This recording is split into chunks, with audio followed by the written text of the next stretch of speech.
welcome to International Championship Wrestling. I'm Tim Tyler, along with Edgar Wallace. And Edgar, everyone, of course, wants to know what the condition of the U.S. Tag Team belts are. And about that tournament, George Weingroff has finally made his final ruling on that. He says that a wild card tournament will take place for the U.S. Tag Team belts, and partners will be picked by drawing names out of a hat. And the date and the place for that tournament will be announced later, so we can have any sorts of combinations teams for that U.S. Tag Team title. It'll really be interesting when those matches do occur. In fact, the convertible blinds could be broken up. George and Leaping Lanny could be broken up. All the teams, nobody knows what the teams are going to be until the drawing actually occurs. Exactly. Also, our producer has just told me that Ronnie Garvin will be with us today here in the studio. We're going to talk to Ronnie about his condition. Also, coming up today, an interview with Apache Lou. And Apache Lou doesn't have any kind words to say about Pistol Pez Wally and the Great Tio. So we Apache saw that match last week, so we understand why there'd be no kind words between Apache Lou and Pez Watley and the Great Tio. Also today, an interview with Jim Wilson, who's a former pro football player with the Los Angeles Rams. And Jim might possibly be interested in that tag team tournament, so we'll see about that. On Inside ICW today, George Weingroff with the full details on the wild card tournament. And George will tell us how he made up his mind. I'm sure that was a tough decision for George to come to. Convertible blinds. Everybody in the studio audience and everybody on national television that this is the stupidest thing I ever heard of. A wild card tournament. That means that I could be tagged up with Leap and Lanny. They're going to draw names out of the hat. They're doing everything that they can possibly do to split the convertible blinds up because they know that in the tournament with the three of us there ain't nobody else got a chance. The ICW, George Weingroff is all behind this, and everybody's plotting against us. He may be with Crusher Broomfield. Who knows? It's the most stupid thing I ever heard, man. I can't believe this. Crying foul. We'll be back with more International Championship Wrestling after you see this.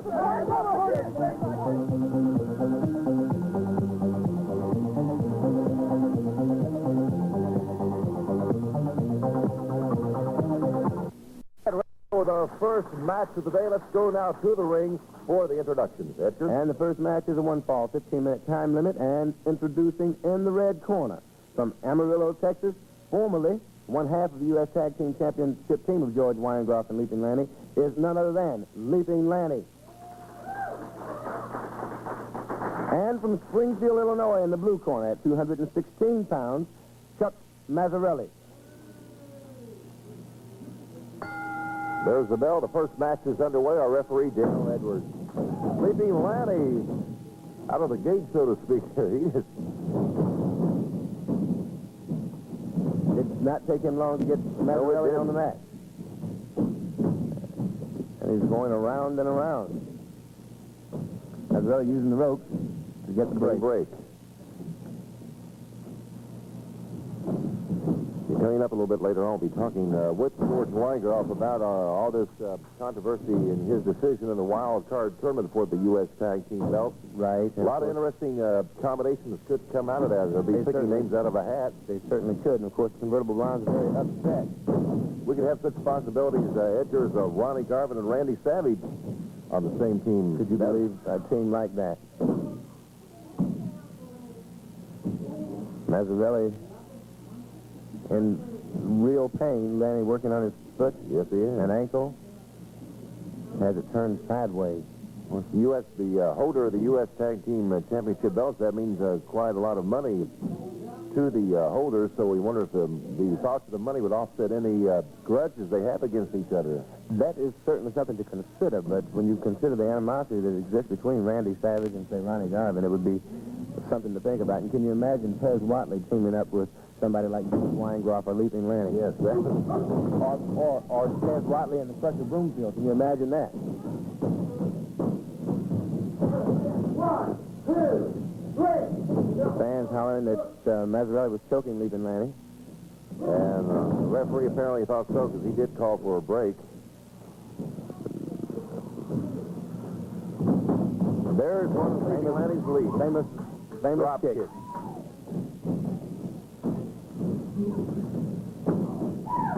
Covered incompletely. And it's all over, and Leaping Lanny has successfully defeated, and there he does one of his flips. Leaping Lanny, the winner against Chuck Mazzarelli. Coming up next on Inside International Championship Wrestling, we'll be talking with George Weingroff about his decision and those U.S. Tag Team title belts. We'll be back after this.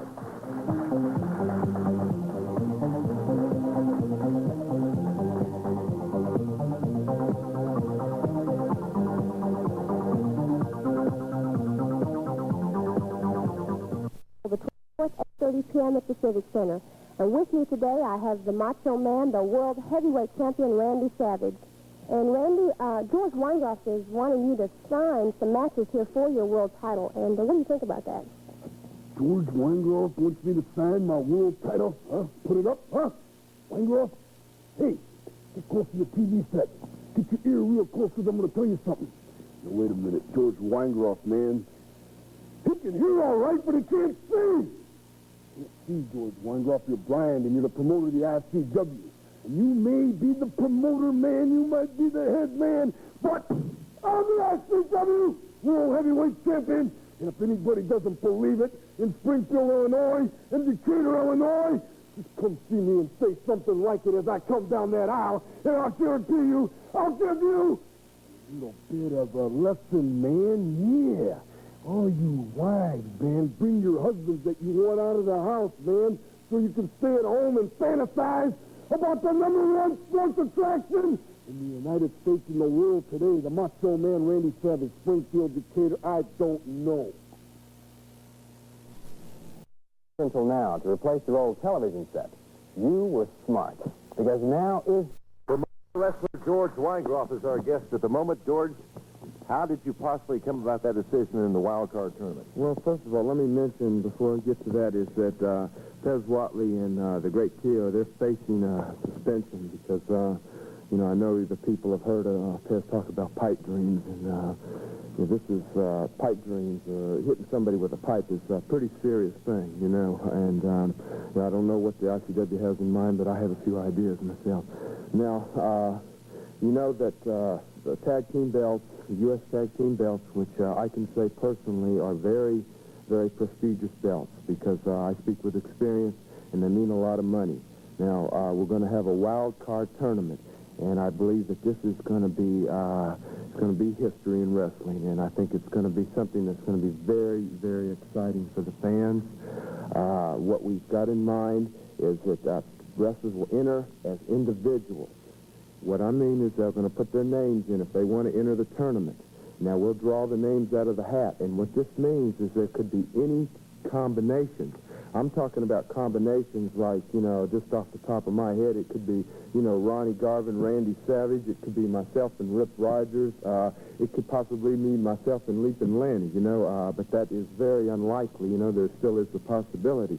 Now, this means that wrestlers, we're going to see how bad they want to be champions because two wrestlers, they might have some differences, Tim, and we're going to see if they want to put them aside so that they can form a respectable tag team and to see how well they do in this tournament. Now, Tim and I were talking in the last segment of the program that a combination like Pez Watley and Crusher Broomfield would not seem like a likely kind of a tag team.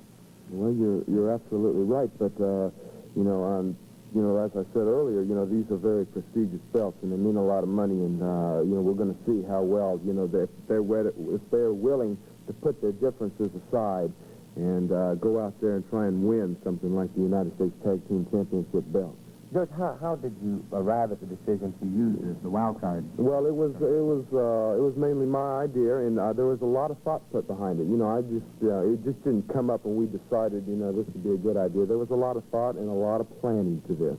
And, the ICW is a new era in professional wrestling, and, we just think that this is a fair way to do this because, it wasn't too long ago that there was a controversial match between Leapin' Lanny, or my partner, Leapin' Lanny. We were wrestling the Convertible Blondes, and the Convertible Blondes, they felt like they won the match, and naturally I felt like we won the match, and maybe, I've been over backwards a little bit, but I wanted to be fair, and I thought that this was the right thing to do. The Convertible Blondes are saying, though, that your wild card idea is simply a ploy to keep them from being a team in that... Well, not only hurt the converter. Well, you know, they're complaining about it hurting them, but what about myself and Leap and Lanny, who have been two-time U.S. Tag Team Champions? You know, there's a possibility I'm not going to be with my partner anymore. There's no telling who I could get, and there's wrestlers from all over the country and all over the world that they want to enter this tournament, and we've got a lot of promoters from different cities and different states that are asking for this, and as of yet, you know, we haven't decided, you know, where it's going to be, but it's in demand, and I think it's going to be dynamite. I think the fans are going to be excited about it. It's going to be really interesting to see exactly what does happen. Now, is it, though the place and time has not been set No, yet, it hasn't. all of the matches will occur on the same date or time? Yes, yes. Okay, George, you acting as a dual role of being the ICW promoter and also a wrestler, was this decision hard for you to come to because of the dual role you play? I mean, you had to, of course, enter the ICW organization, but then, too, you had to think about your interest as a wrestler and also as a former U.S. Tag Team Champion. Right. Well, I'm trying to make my duties as promoter and, you know, and wrestler. I'm trying not to make it a conflict of interest. So I'm doing my best to be fair to everybody. Okay. Thank you for being with us, George. When we come back, a very interesting match, a six-man tag team match with a curfew time limit. We'll be back after this.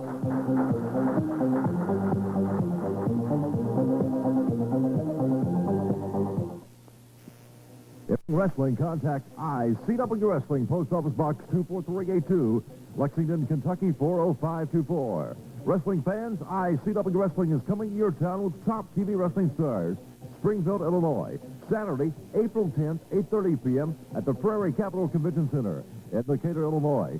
Saturday, April 24th, 8:30 p.m. at the Civic Center. ICW Wrestling, the best there is, be there. First time ever in Springfield, Illinois. We'll be there Saturday, April the 10th, 8:30 p.m. at the Prairie Capital Convention Center. And in Decatur, Illinois, Saturday, April the 24th at 8:30 p.m. at the Civic Center. And with me today, I have Leaping Lanny, who is a top contender for the world title. Promoter George Weingroff is putting a lot of pressure right now on Randy Savage, hoping that he might defend that title in one of those two cities, Springfield, Illinois, and Decatur, Illinois, on the 10th and the 24th of April. Well, I'll tell you what, I'm a very serious contender for that belt. And it might be me that faces Randy Savage. And March 13th, 1979, in Halifax, Nova Scotia, I lost that belt to Randy Savage, and I believe that being a former champion, I might have a very good advantage over him. Because what a man does once, he can do again. And I'm going to get that Savage, and I'm going to take that belt away. I mean business. Springfield, Illinois, and Decatur, Illinois, you haven't seen ICW wrestling yet, but it's very fast-paced. And judging by my fan mail, we're very popular in those areas. The wrestling there is, well, it's the best they've ever seen. And because of that, I intend to get in there, get to the top of the mountain, take Randy Savage and put him down where he belongs. You know, the man has got big 20-inch arms, but the man has a big ego problem, and everything he is, all his spinal column is attached to that belt. And when I take it away, he's going to fall like a house of cards. Club sandwich is a meal and Chef Crusher Broomfield. And at 205 pounds from Shelbyville, Kentucky, one of the contenders for the Rookie of the Year, Bill Martin. And from the island of Hawaii, 240 pounds, Chief Tapu. And for the first time in weeks in the blue corner, we have the entire team of the convertible blinds at 218 pounds from Charlotte, North Carolina, Gary Royal. At 220 pounds from Atlanta, Georgia, Ricky Starr. And 222 pounds from Hollywood, California, none other than Hustler Rip Rogers, the team of the convertible blondes. The fans don't like them very well.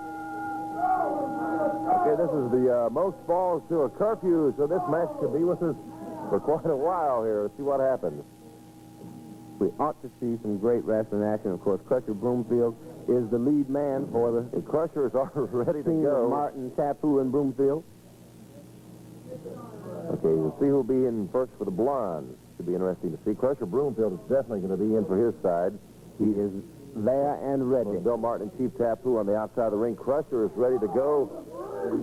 Crusher complaining as they come on, let's see. No, Rip Rogers won't be starting for the convertible blind. It's going to be Gary Royal won't Ricky be. Starr. Ricky Starr telling Crusher Broomfield to shut his mouth. And Crusher, of course.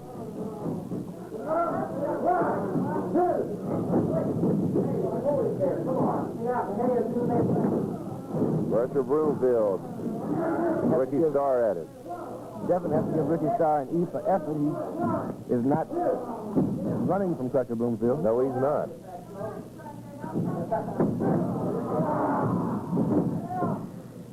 Of course, the most falls to curfew. This could be several matches. Crusher Broomfield drop kicking Ricky Starr. That's interesting. Okay, here comes Gary Royal in. Bill Martin. Of course, this is the first time we've seen Gary wrestle in weeks because he had that broken nose that Biggs and Lanny gave him.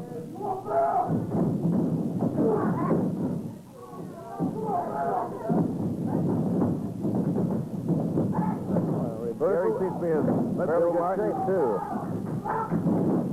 He apparently stayed in training while he was recouping from that broken nose. Yes, he did.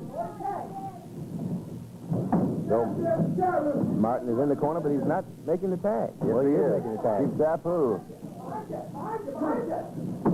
Now, of course, Chief was standing there patiently waiting. The other members of the Convertible Blondes tried to warn Gary Royal that Chief Sapu was behind him there. Okay, attack to Crusher Broomfield. Gary didn't have time to get up. Did not have time to get up before Crusher Broomfield put that big arm across the back of his head. And look, Rip Rogers wants no part of Crusher Broomfield.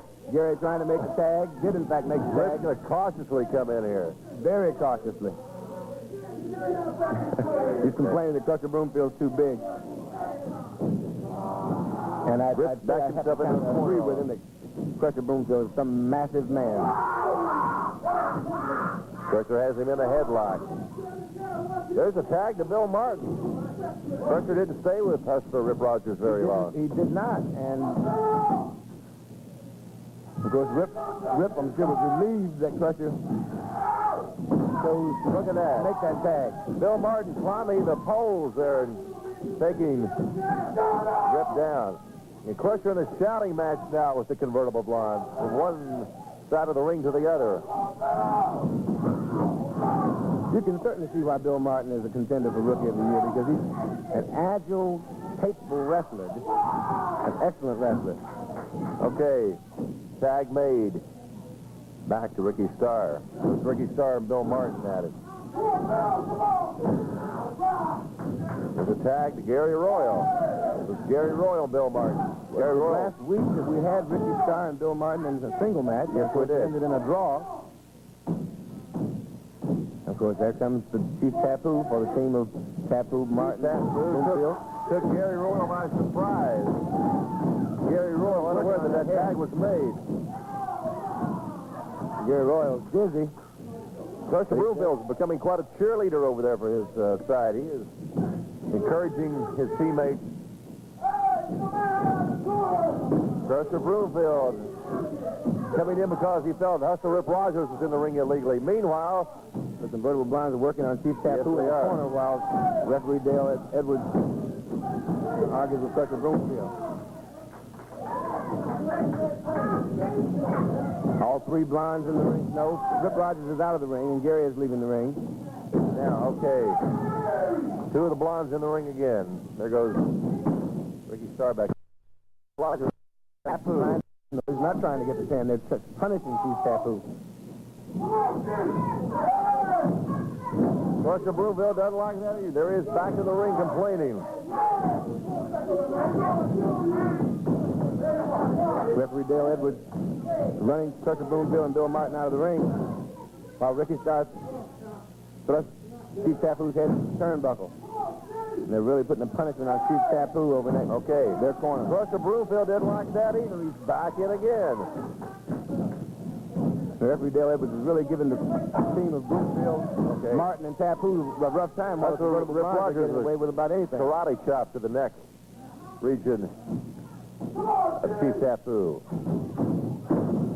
Against the turnbuckles. Is Royal going to try to get the cover?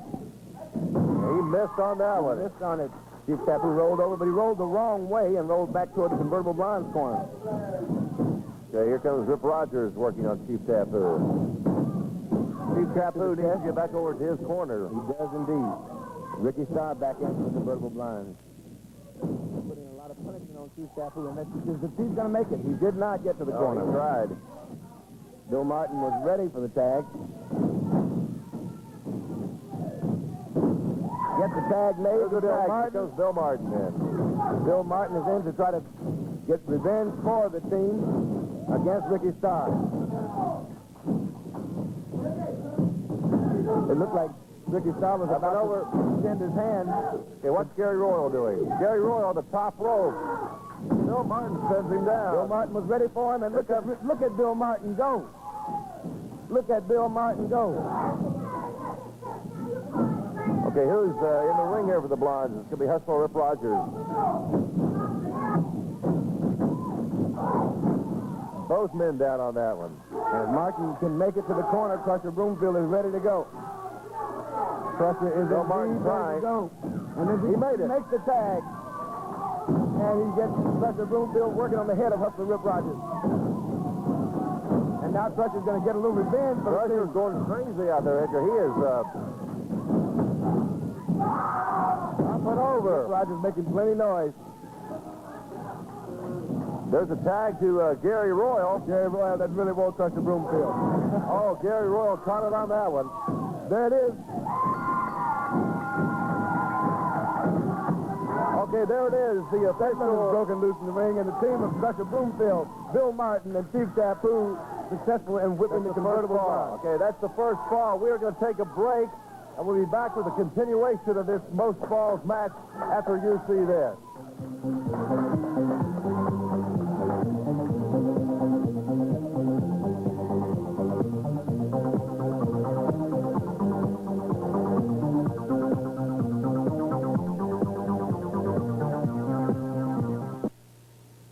What's the matter, Grandpa? Checking the tires so we'll be safe on our picnic. You know, when you've been driving as long as I have, you learn to be careful. Before I go on a trip, I check everything. And before I renewed my car insurance, I did some checking too. I went to 6 different insurance companies and got 6 different rates.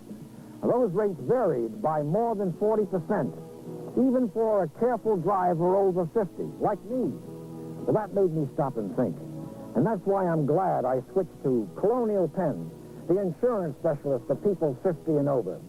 They believe that experienced and careful drivers deserve a break on rates. Know what that got me? A savings of over $80.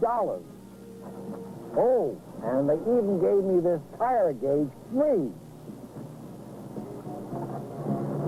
If you're a careful driver, 50 or over, Colonial Penn Insurance Company may save you 40...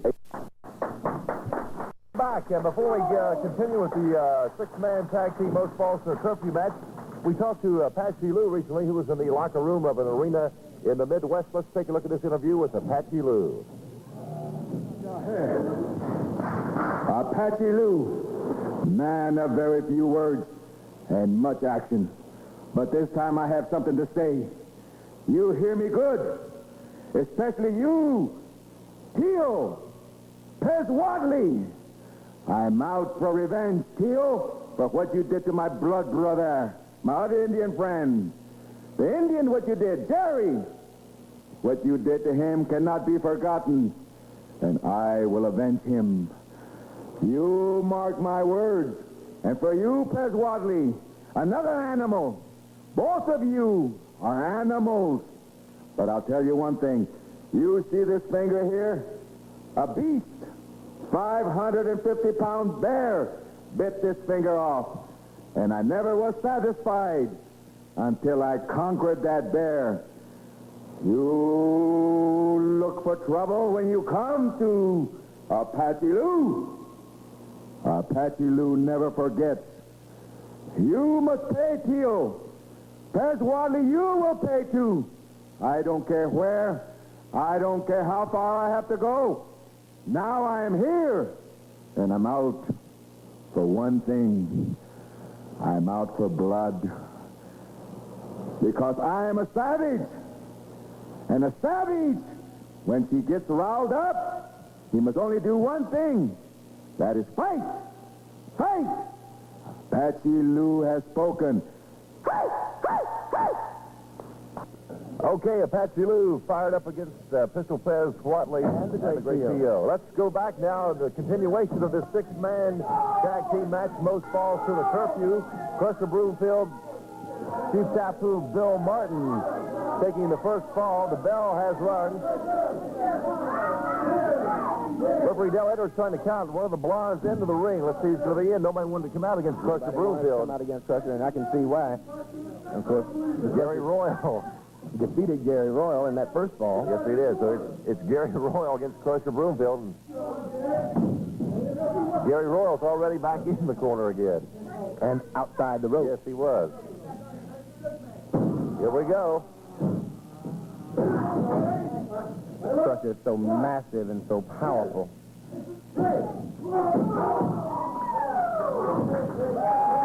Okay, here comes Hustler Rip Rogers, Gary Royal. Ready to leave the ring. Yes, he is. The blow to the midsection. Up and over, there we go. Hustler Rip Rogers coming down from about 7 feet above the mat. I thought we were going to get to see a little bit of Crusher Broomfield with that big leg drop that he does. There's that atomic drop. Okay, Bill Martin coming in now for his team. Bill Martin applying the headlock. Screaming into the ring, asking Hustler Rip Rogers to call stars. Okay, Hustler Rip Rogers counters him an atomic drop to Bill Martin after the atomic drop that Crusher Broomfield dealt him. To get to the corner. Ricky Starr working on the arm of Bill Martin. He's got pain in the arm, and of course that atomic drop had pain elsewhere.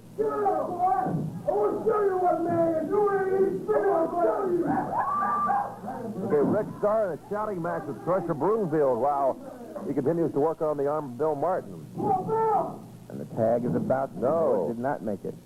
Back, Ricky Starr's back to the... Crusher Broom, every time more than one of the blondes are in the ring at the same time, Crusher Broomfield quickly out of there to draw the referee's attention to it. The referee, Dale Edwards, is right on Crusher every time he comes into the ring.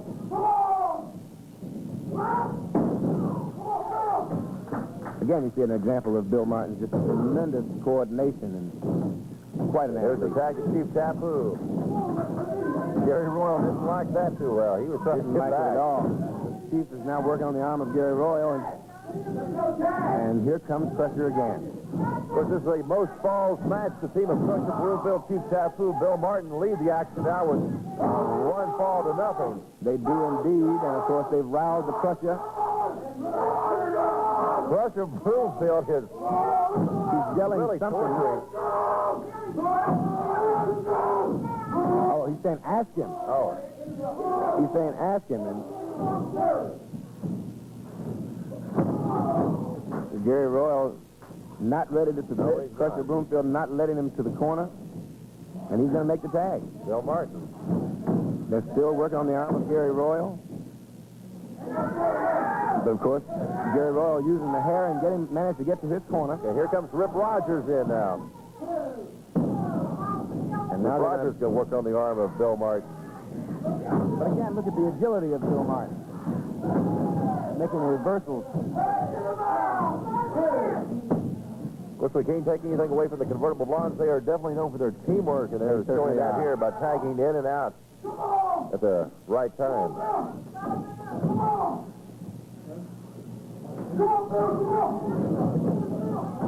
Okay, here comes Rip Rogers back in. They stay fresh while they they're do. punishing one of the other teams. Here comes Crusher Broomfield in. Broomfield complaining that more than one blonde is in the ring at the same time. Gary Royal now working on the head of Bill Martin. Bill Martin trying to... What is Crusher doing here, Edgar? Crusher's trying to climb up on the rope. He was trying to sneak around on the other side and climb up on the rope. But Bill is managing to get to the corner, and there the tag is made, and here comes Crusher Broomfield. Okay, Gary Royal. Almost no parts of it. The arm across the top of the head of Gary Royal. Kind of the turnbuckle.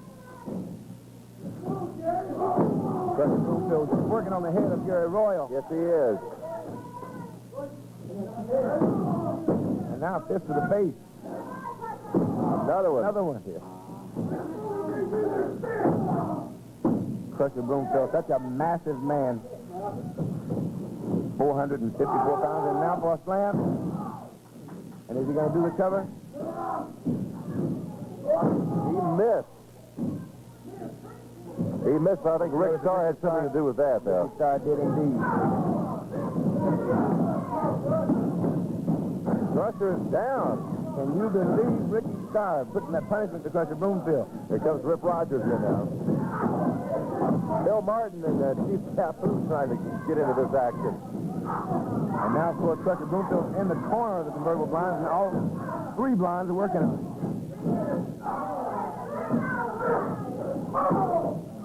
And what's Rip Rogers doing? Rip Rogers is outside of the ring and doing something. They're holding Crusher Broomfield with Crusher Broomfield. Crusher Broomfield in the convertible blinds Could be in a bit of trouble here. If Chief Tapu's in the ring now, he's upset over this situation, but the referee sends him back out. If Crusher Broomfield can get out of that corner, he needs to. Yes, he does. The convertible blinds are putting a punishment on him in that corner.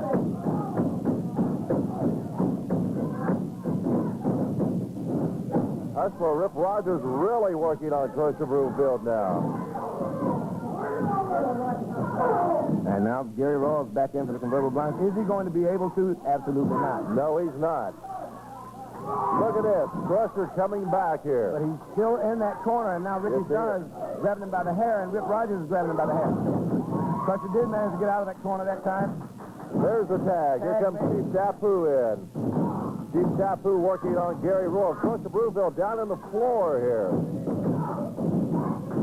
Tapu all over Gary Royal. For their team. Here comes a tag to Rick Starr. Crusher still on the floor. Look at this. Up and over. He missed on that one, though. Tag made to Gary Royal. Gary Royal in there for the convertible blinds. Rip Rogers over here going at it with Bill Martin in the floor. Well, he came over to get Crusher Broomfield, but of course Bill Martin was ready. Okay, there it goes. There's a pin. One fall for the convertible blinds and one fall for the team of Crusher Broomfield, Chief Tapu, and Bill Martin. We are going to take a break. We will be back with the continuation of this match after you see this.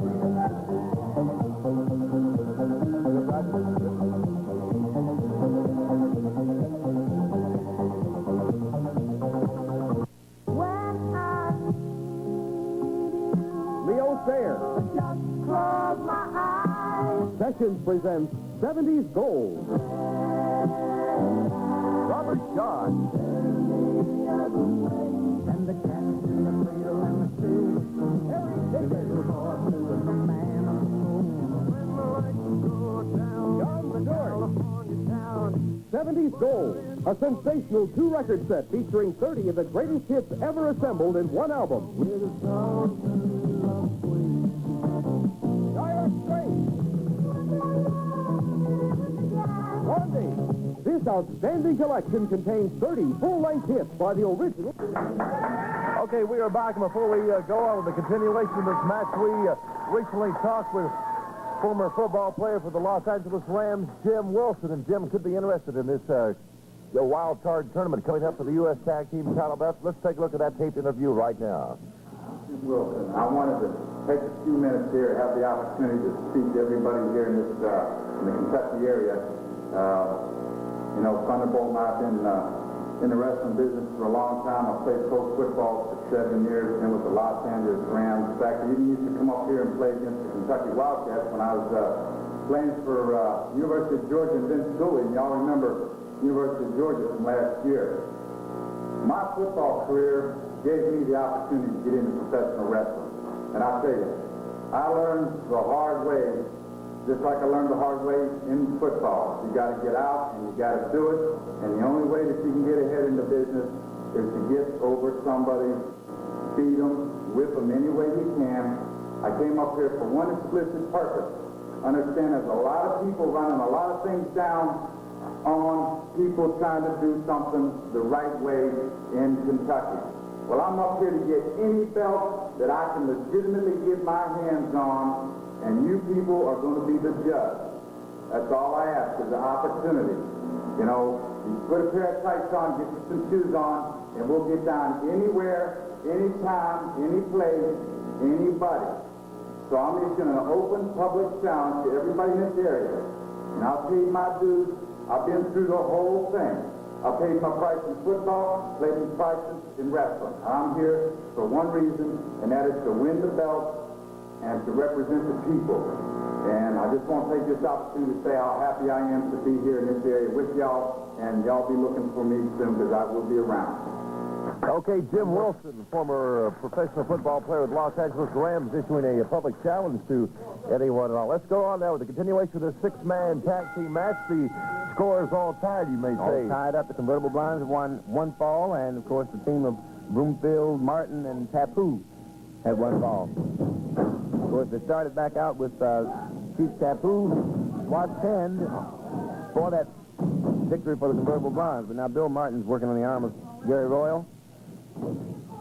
I'm hopeful that the team of Martin, Tapu, and Broomfield conferred in the corner and decided to try to stay out of the convertible blinds corner. But that's a dangerous place to be. Yes, it is. And a quick reminder, we told you at the top of the program that our producer told us that Ronnie Garvin is in the television studios today, and we are hoping to have time left a little bit later on to have a word with Ronnie about his condition. We'll actually see how Ronnie is faring for that lead pipe incident. Of course, George said that the ICW was investigating that incident, but he didn't say really what they were thinking about doing. He mentioned a possible fine or something, so I had to ask Ronnie about that. Saw some slides last week that Leaping Lanny had of Ronnie Garvin's back and that injury, so we'll have to find out firsthand from Ronnie Garvin. Meanwhile, back in the ring, was Gary Royal trying to get the pin on Bill Martin. Bill's a powerful young wrestler. He's got Gary Royal on the mat. Only one shoulder down those referee Dale Edwards checks. So they come back to their feet, and there is a tag to Chief Tapu. Haven't seen Crusher Broomfield in action yet. That's 2 or 3 times that Gary Royal has been caught by surprise that the tag was made and the opponent was at his back. Plenty of surprises with the convertible blinds. They're usually the ones who provide the surprises, though. And now here comes the Crusher. Comes the Crusher. The Crusher does have a score to set with the convertible blinds. But again, he's going to that corner. Gary Royal backs right into his own corner. Here comes Hustler Rip Rogers, cautiously in.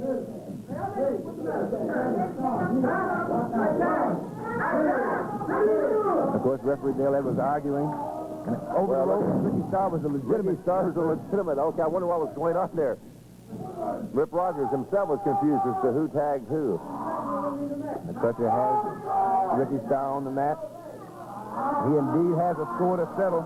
Crusher Broomfield working on the nose. The nose and the eyes, yes. Crusher Broomfield does have a score to settle with the convertible blinds in that last match, and he is going to, in fact, do a big knee across the chest to get Ricky Starr. Ricky has a big face. He goes to the wrong corner trying to tag Bill Martin. That's what Chief Tapu, Bill Martin, and Crusher Broomfield really working on Ricky Starr.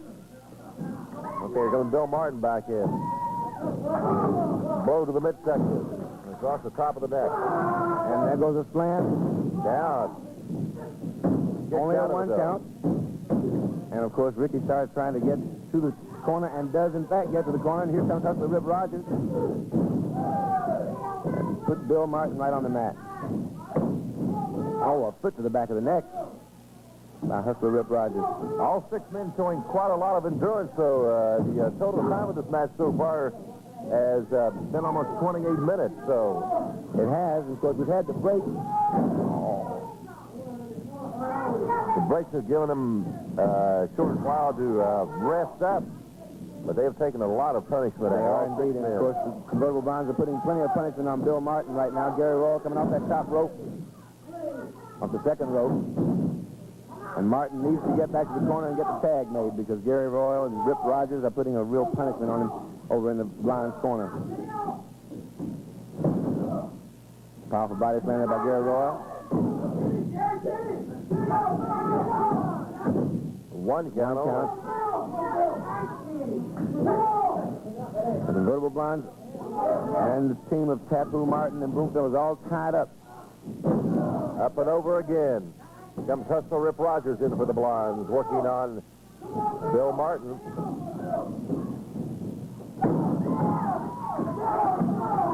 Almost. Bill Martin's desperately trying to get over for a tag, but he doesn't make it. Doesn't make it, and Ricky Starr now has him by the hair, pulling him up. And for a slam, power slam. But he managed to keep him from getting the pin. Convertible Blinds, a real tag team. Here comes Crusher Broomfield in again.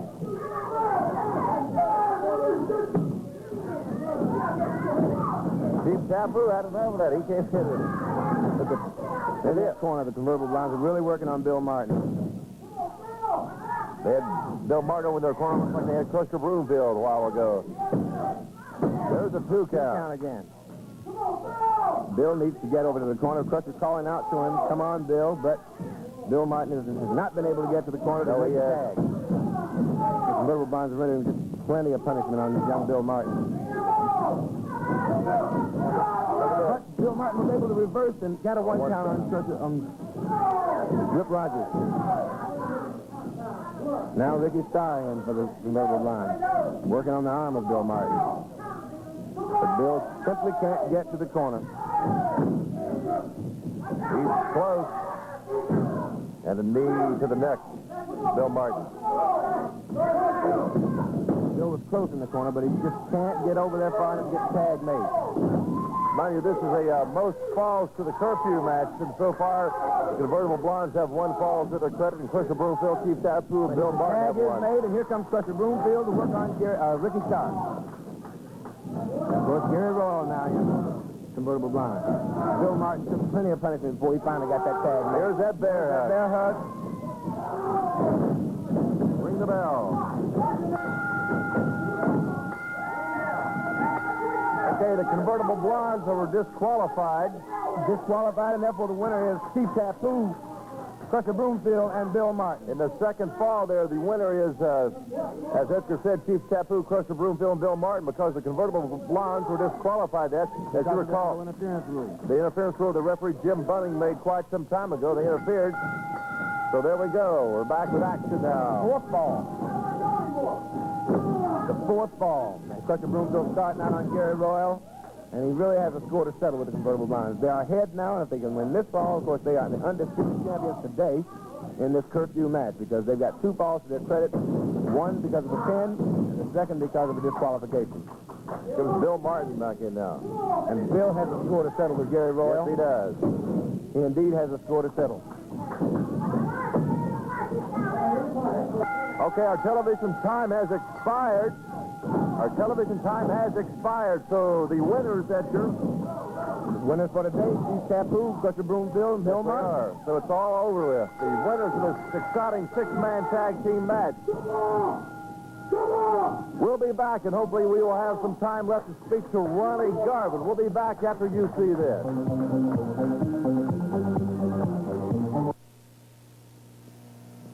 If your school, club, or civic organization would like to earn money by sponsoring wrestling, contact ICW Wrestling, Post Office Box 24382, Lexington, Kentucky 40524. Wrestling fans, ICW Wrestling is coming to your town with top TV wrestling stars. Springfield, Illinois, Saturday, April 10th, 8:30 p.m. at the Prairie Capital Convention Center in Decatur, Illinois. Saturday, April 24th, 8:30 p.m. at the Civic Center. ICW Wrestling, the best there is, be there. Be sure and mark your calendar for April the 10th at 8:30 p.m. at the Prairie Capital Convention Center, Saturday at Springfield, Illinois. It'll be the first time ICW Wrestling is in Springfield. And also Decatur, Illinois, Saturday, April the 24th at 8:30 p.m. at the Civic Center. And with me today, I have the great one of the great Keo and the bad Pistol Pez Watley. You got that right, the cradle and the bad Pistol Pez Watley. If anybody in this area in Illinois ever see the great one and the bad one, you better get your ticket early because when we walk in that ring, is sparks going to fly everywhere. Okay. That's right. It's going to be most sparks flying all over the place in Springfield on the 10th of April. And in Decatur, you know, me and the great one, we wanted to come to Springfield before then. But everybody in there at the ICW say, please, April 10th is the day because of the fact that y'all arranged so much havoc and destruction around the garden that they can't take it all at once. They have to prepare. So, Ronnie Garvin, you get ready because the great one and the bad one is coming your way, suckers. And we won't be jiving, we'll be coming your way and in your face. Because from now on, every time you see us, you're going to bow and say, Mr. Great One and Mr. Bad One, sir. Easy guy.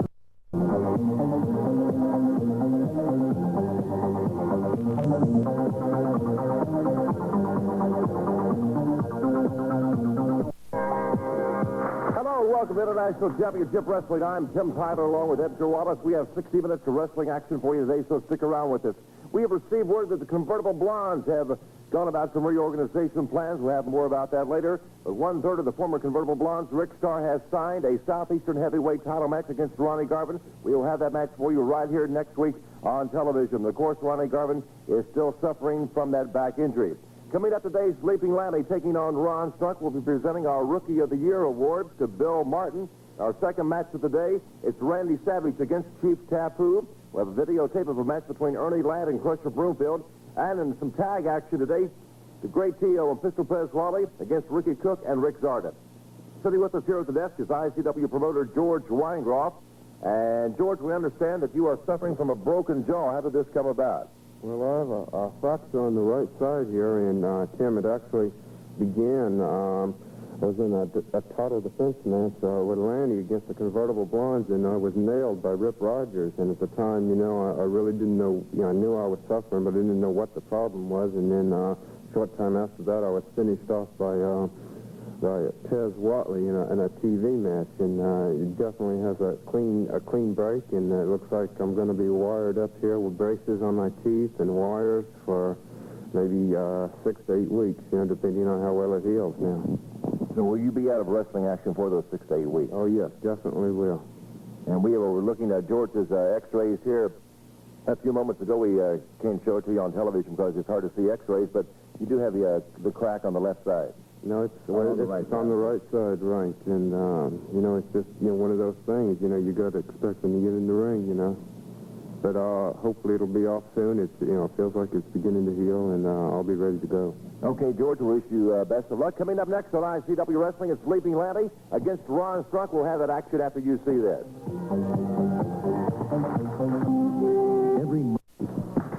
We're back, all set, ready to go with our first match today. It's Sleeping Lanny against Ron Strunk. Edgar, let's go with the official introduction. You've got it. The first match is a one-fall, 15-minute time limit, and let's go to the ring in the red corner at 228 pounds from Amarillo, Texas, Sleeping Lanny. And in the blue corner at 223 pounds from Somerset, Kentucky, Ron Strunk. And, of course, referee Dale Edwards is motioning for us to hit the bell and get action underway. And here we go. Sleeping Lanny, Ron Strunk at it here. We haven't seen Ron Strunk in action in quite some time, Edgar, but, of course, he is always set and ready to go. He has his hands full here with Leaping Lanny, who... Look at the strength Lanny's exhibition here. Up and over. Will he get out of it? Lanny is as agile a wrestler as you've ever seen in the ring. Yes, he is. Or in the square circle, as bad as Square circle, yes. Ernie Ladd calls it the square circle, too, and, of course, we're going to get to see some of Ernie Ladd a little later in today's program. And he has that arm of Ron Strunk, and he's sliding him along the mat there. Definitely a match of strength here. Referee Dale Edwards down checking Ron Strunk for submission. Okay, he gets out of it. Ron is to the floor. Making himself reorganized, and back he comes in.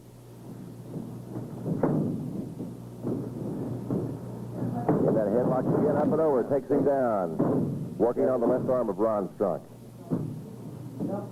And now the wrist and the arm. Ron Strunk seems to be in there, my thing. Another flip. Still working on that left arm as he continues to apply pressure. Hasn't even tried for a pin yet. No, he hasn't. He is Just working on that arm and wrist. Referee Dale Evans asking Ron Strunk if he's ready to submit, and he is not. bit of an unusual style here for Leaping Lanny. Edgar, we have seen Lanny go through all sorts of holds, but this is just applying pressure to the neck and arm region. He is indeed. I suppose we'll be seeing a lot of Lanny alone with George's injury being out of commission for 6 to 8 weeks. 1, 2. Ron Strunk flipping Lanny over. Now he's Trying it again against the turnbuckles. Picks him up and over. Covers him. 1 count. and Ron Strunk rolling over on Bill Edwards. There's one of Lanny's drop kicks. Drop kicks.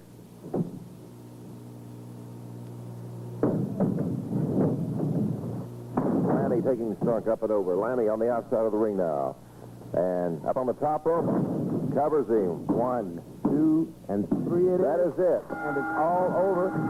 Leaping Lanny victorious over Ron Strunk. Lanny defeating Ron Strunk. A good job he did at that. Yes, he did. Edgar, a bit of a sad note here. I have to announce that we have received word that Crusher Broomfield's sister, who was suffering from leukemia for quite some time, has recently passed away, so we don't expect Crusher Broomfield to be with us for the next couple of weeks, so we want to send our condolences to Crusher Broomfield. We certainly and his family. A lot of people have asked us recently, we have, of course, a Southeastern title match coming up next week as Rick Starr takes on the current holder, Ronnie Garvin. A lot of people have asked us to explain how the Southeastern title came about and who all has held the title throughout the years. So let's take a look now at the history of the Southeastern heavyweight title belt.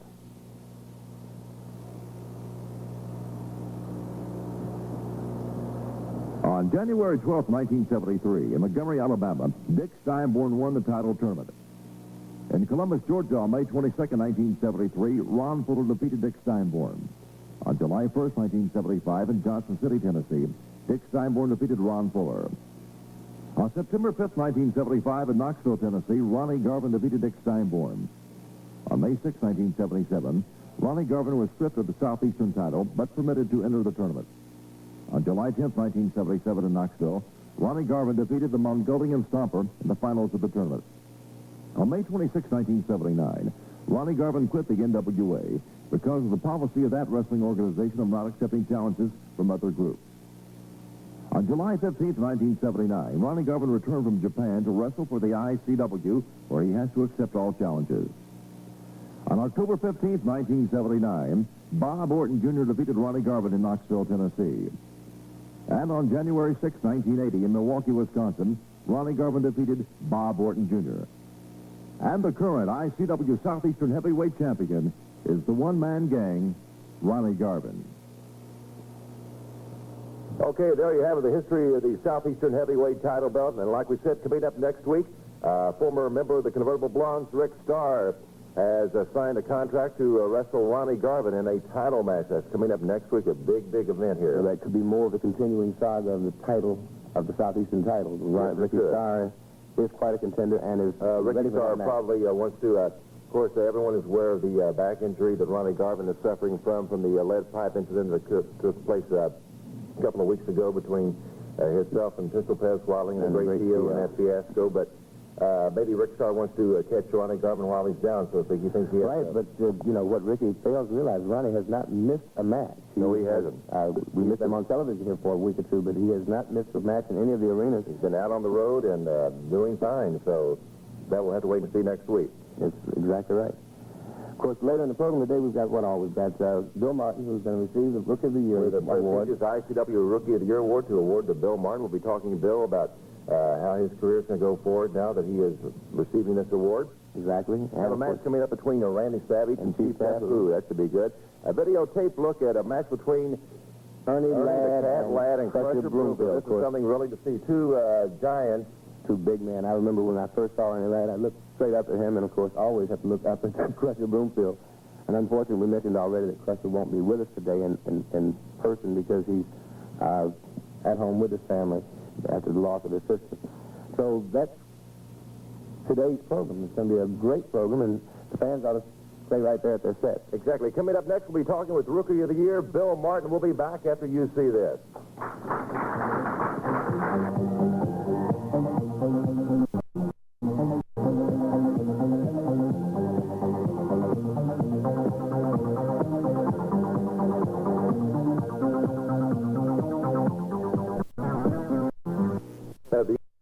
Occasion to present Bill Martin with the ICW Rookie of the Year Award, and this beautiful plaque right here, Bill, is all yours. Congratulations to you. So we said all along in the preceding programs that Bill was a top contender for the Rookie of the Year Award, and of course it's all over with the shouting now, Bill, and we really want to give you our congratulations. Of course, in 1980, the Rookie of the Year was Danny Doyle, and in 79, Rick McCord, and you had occasion to defeat Rick McCord on two different times, so you definitely should be a contender. What do you have to say, Bill? Well, this is one of the happiest moments in my life, I always wanted to be a wrestler since I was young, and I trained very hard, and I worked very hard for it, and it paid off, and it's just one of the highlights of my career, and I always look back on this day because I was really happy, Wonderful. Bill, where does your career go from here? Well, everybody, looks forward toward gold, and every wrestler's goal is to be world champion someday, and maybe someday in the future I will be, and maybe I will get a shot at, Randy Savage's world title. And, but, I don't want anything to happen to me like it did Danny Doyle, because Danny Doyle went against Randy Savage for world title, and Savage put him in the hospital, Nobody hasn't seen Doyle since. And I don't know how he is or anything. I just don't hope that don't happen to me. And I do hope I get the title, But this time you just want to savor your Rookie of the Year award and enjoy the pleasure of being Rookie of the Year. Yeah. It's really great, There's nothing to say about it, Okay, Bill, while we have you here, let's take a look at some action that you were involved in the match between yourself and Rick Starr. With the action of our director, Jim Piston, we'll go ahead and roll this tape. Here it is right here. Yeah, Rick Starr just took me down right there, and I did a split out. And he couldn't hold on to me there. Starr's a very tough wrestler and very confident. Of course, Starr's now on his own, having left convertible blinds. Now, I put a hammer lock on, split out. 10 minutes left in the match. Pocket to the rope. Of course, Ricky Starr tuning himself up for that upcoming Southeast Title match with Ronnie One-Man Gang Garvin. Right there, he reversed my own move on me. I was going to turn the phone and turnbuckle and reversed it on me. Now he's taking advantage of me there. Got me dazed. He's doing one of those Pistol Pairs Watley headbutts thing. I think that's here. And right there, I see stars, I just put her out. Picks you up there and flips you down. For the cover. Thank you, man. Yeah, it's fairly successful. Looks like, okay, there's another move with the convertible blondes on the outside. Gary Royal, I believe it is, on the outside of the ring. This is a single match between yourself and Rick Starr. Let you down again, Bill. Yeah. But pulls you up. He pulled me up. It's just too much confidence in himself. Yeah. Looks like he wanted to punish you a little bit more. Right. Things look reversed. Yeah. The backslide right there. I took him right there. And so you were victorious over Rick Starr. Ricky Starr's very upset. He had pinned, had occasions to could have won the match, and could have had you pinned, and he didn't take his opportunity. I've been training hard and everything, and I just slipped one up on him there. And I did defeat him. Okay, so congratulations to our 1981 Rookie of the Year, Bill Martin. Thanks so much, Bill. Okay, let's get back to wrestling action now. Our next match is Randy Savage and Chief Tapu. Chief Tapu is already in the ring, and of course, as you know by now, here comes Randy Savage's music, and we're awaiting the entrance of the ICW World Heavyweight Champion, Randy Savage. Randy likes to use this tactic to psych up his opponents, make them wait on him. Here he comes, Randy Savage. Who's back tonight? The ICW World Heavyweight Champion? So you man, that one man and one man alone are one in a million champs. Macho Man Randy Savage. Randy Savage was one of his Macho Man is missing, and the confetti is missing, and the light show's missing, but Randy Macho Man Savage is ready. Okay, let's go now to the ring for the official introductions for our second match of the day.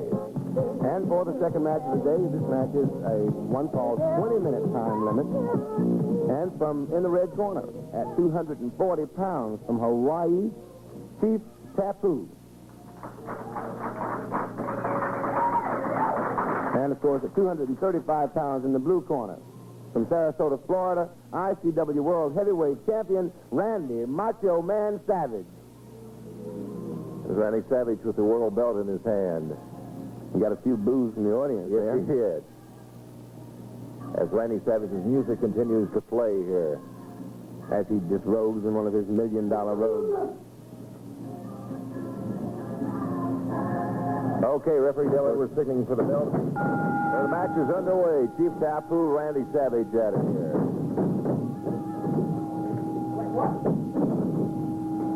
Chief Tapu had Savage into the ropes already. Savage is an intense wrestler. Interestingly, particularly when you hear television at ringside, you can see the look on Yes, his you face. can. You never know what to expect from Randy Savage. Absolutely never. Like we said, the Miss Brenda Britton was missing along with the confetti today for reasons unknown, but takes him down. Not everything great, but Chief Tapu manages to break away. We always like to talk about the Chiefs' former football career. You got a kick out of the name of the team. He was a nose guard for the Mawili Healy Vikings over in Hawaii. Healy Vikings. Randy Savage now out on the floor. Coming back in. Of course, many of the ICW fans, wrestlers, had careers in other sports other than wrestling. Randy himself was a baseball player. Of course, he tells us he was great at that, too. He always liked to point out he was definitely ambidextrous. He could throw and bat both left and right-handed. Right. And of course, in recent tapes, too, we've shown the fans that he has competed in Macho Man contests, or physique contests, and come out quite well here at Rip Rogers Boat.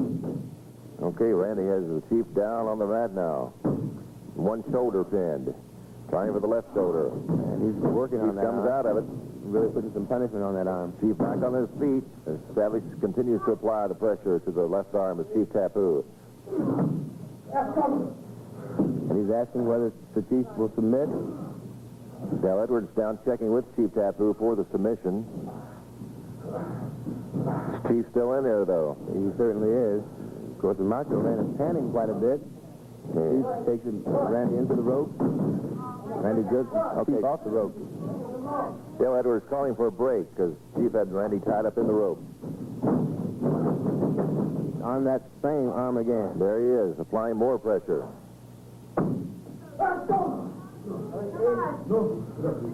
And the Chief is not going to submit. This match is a one-fall, 20-minute time limit.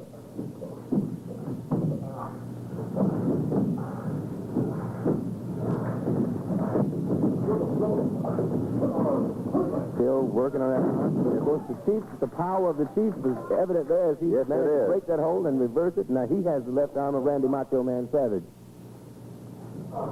Just reversal of what was going on moments ago with the Chief on the other end of this. Exactly. The Macho Man is working around trying to get out. Savage is not one to give up, though. Yeah?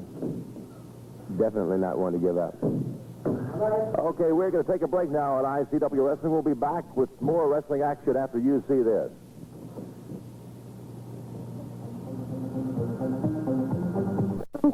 April the 10th, 8:30 p.m. at the Prairie Capital Convention Center, and in Decatur, Illinois, Saturday, April the 24th, 8:30 p.m. at the Civic Center. And with me today, I have the former world heavyweight champion, Leaping Lanny.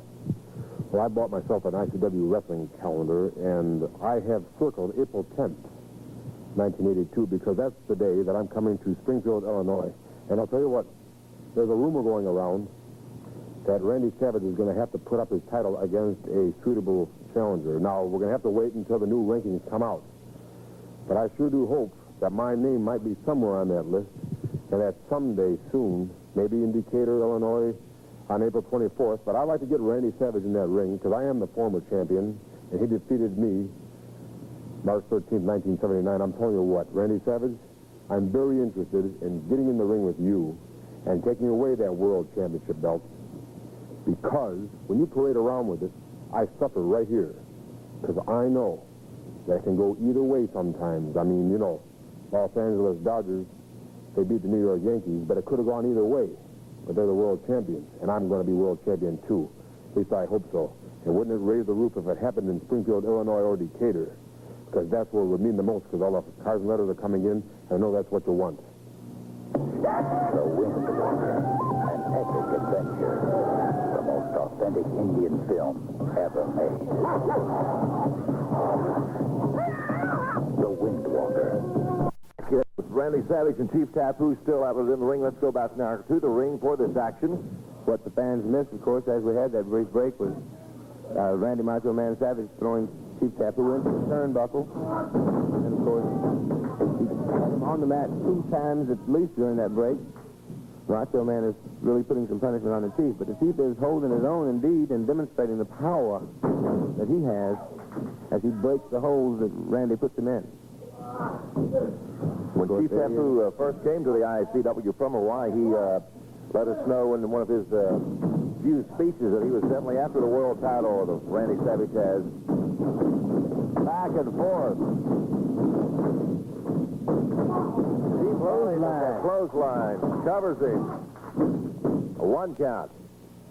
That Rip Rogers is famous for that clothesline. Okay, Randy Savage out of the ring onto the floor now. Down on one knee. Take a little rest, and referee Dale Edwards counting. And Chief Tapu wanting Randy to get back into the ring. The Macho Man back in now. And needed a brief rest behind the clothesline. That's Chief Tapu. Randy Savage uses those ropes to his advantage. Yes, he does. A little tired, a little exhausted, he uses the rope to get away from his opponent and get a brief breather. Okay, he's got head scissors. Savage in a headlock. And those legs are powerful. Referee Dale Edwards asking Savage, did he give up? He said, no. Loud no. He will not give up. But can you imagine the power of the Chief's legs? And look at Randy. Of course, you can... What is he doing? He kicks out of it. How about that? Well, we can't argue with the fact that Randy Macho Man Savage is strong and is, in fact, powerful. If he can power drive Crusher Broomfield at 454 pounds. We saw that. That's right. Into the ropes now. And a knee to the back of Chief Tapu. Right to the small of the back. There he goes into the turnbuckle again. Chief. Got tied up in the ropes there, somehow flipped over. The Chief might be in just a little trouble, but he still manages to kick out before the pin. The Macho Man is into the Chief's hair. He's trying. A 2 count.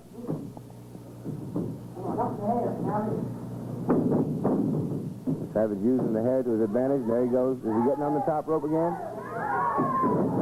Of course, the lights are probably out. Now, one. No, only a 2 count. Randy Savage arguing with the referee Dale Edwards said that was a 3 count, but no, it was only a 2. And now he'll want to render some punishment. Chief Tapu, of course, Chief has him in the rope. What's he going to do here? Using the top rope to flip Chief Tapu across the ring. Chief Tapu now taking punishment from Randy Savage, but he managed to get a lick back in. Elbow to the top of the head. The Chief dazed, and that goes into the turnbuckle. And there he goes for another flip. Has the Chief on the mat. And a knee right to the neck. Yes. Crowd encouraging Chief Tapu at this point. Crowd is encouraging the Chief, and the Chief is fighting back. Throws him out into the floor, right onto the concrete floor. And now he's on the top look rope. at this. Randy Savage on the top rope.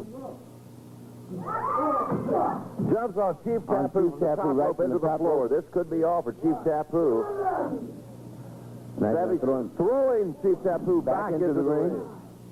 The Chief has definitely demonstrated that he has the fortitude to stay, though. He didn't have time to realize what happened there. Randy Savage on the second rope jumping Chief Tapu. If he didn't get that pin, Randy Savage is Here we go. Put all the pile driver in the driver world on Chief Tapu. And the pile driver is done, and Chief Tapu is out.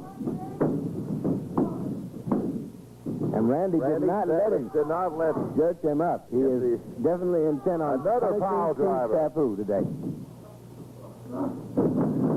He's upset with referee Dale Edwards, so he's putting the punishment to Chief Tapu. That is it. It's all over at this time. That is all over. Randy Savage defeating Chief Tapu after a series of pile drivers on the Chief. Jumping out of the ring. Right in front of the camera. And of course, he's not coming over to talk to us today, but he's done all the punishment he wants to do to Chief Tapu. Okay, when we come back, it's Inside ICW. We'll be back.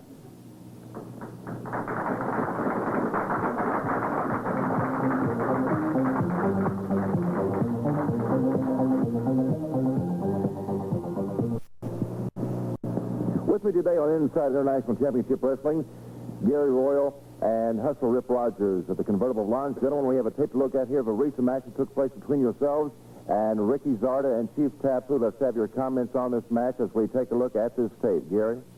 Okay, Tim Tyler, first of all, I'd like to say that you probably have noticed that Rick Starr's not out here with us today. The other third of the Convertible Blondes is not with us. Okay, I've got an announcement to make. It's very important. The Hustler Rip Rogers and myself are still going to go after the United States Tag Team Championship belts. Rick Starr has changed his goals, and he is no longer going to be a third of the Convertible Blondes. He's going to go after Ronnie Garvin's Southeastern title. There's no animosity between us. Rick Starr, Hustler Rip Rogers, and myself, no hard feelings. Just that we want the tag team belts. He wants an individual belt, and I want to wish him the best of luck in his ventures.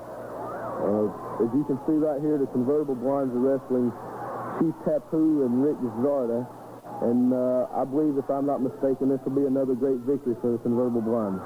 Rip, what about this announcement? The Convertible Blondes are breaking up. Well, Gary said it quite well. What happened was the Convertible Blondes used to be Hustler Rip Rogers, Gary Royal, and Ricky Starr. Now, we almost reached the pinnacle of tag team wrestling, that of being the United States Tag Team Champions. But we didn't quite make it because of the wild card tournament. Now, what happened, like, we worked as a team, trained as a team, grew as a team. We trained together, worked together, planned strategy together. And we almost won the belt, but not quite.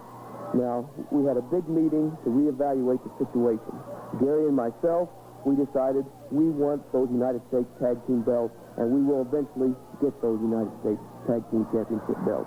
Ricky became a bit discouraged, decided he wanted to go out on his own and go after that Southeastern heavyweight title belt held by Ronnie Garvin. Gary said, fine.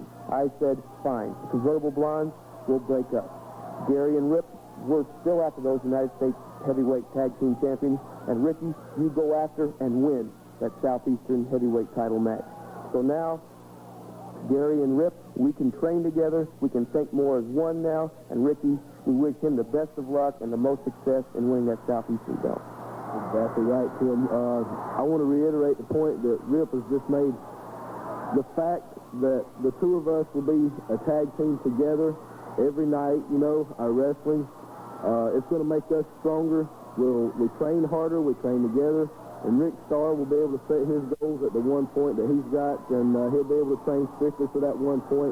And I believe it'll make him much more successful in his venture to get Ronnie Garvin's Southeastern belt. That's right. He, of course, has a Southeastern title match coming up with Ronnie Garvin in the near future. So you're saying he's going to set his sights on his personal goals of that, and thus the Convertible Blondes will be broken up as we know them now.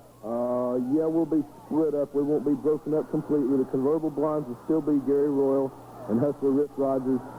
There just won't be Rick Starr. He'll be an individual on his own, and I want to wish him the best of luck. But as you can see on this tape right here, Tim Tyler, the Convertible Blondes, we've got everything under control. We've never had any problems with any of the wrestlers in the ICW, and as far as we know right now, we probably never will. Okay, Rip, any more words? As you know, Tim, the Convertible Blondes are one of the most successful wrestling tags in tag team history. We will continue to be that. But now it's going to be Hustler Rip Rogers and Gary Royal. And as you can see on the monitor right now, it looks like a 1-2-3. It is a 1-2-3. Hustler Rip Rogers and Gary Royal have won another match. And the convertible blondes will live on, go on to further success. And we wish Ricky Starr the best for him. Exactly right, Tim.